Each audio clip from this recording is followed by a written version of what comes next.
Matapos ang kanyang impressive na performance sa National Costume Competition ng Miss Universe, Michelle D inampake na ang kanyang napakagandang national costume.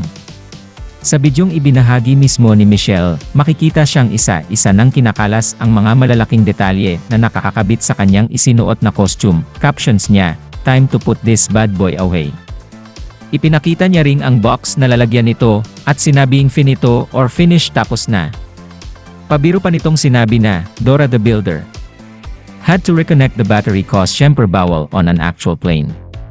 Marami namang nagsasabi na si Michelle din mismo mag-isa ang nag-assemble ng naturang costume, sapagkat ibinigay yun sa kanya ng nakabox pa, kaya lalong maraming humanga kay Miss Universe Philippines.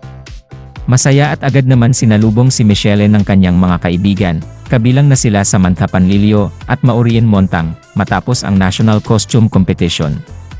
Makikita sa mukha ni Michelle ang pagod gayon paman masaya ito para sa laban ng Pilipinas. Binigyan pa ni Michelle si Samantha ng souvenir na mula sa kanyang isinuot na national costume.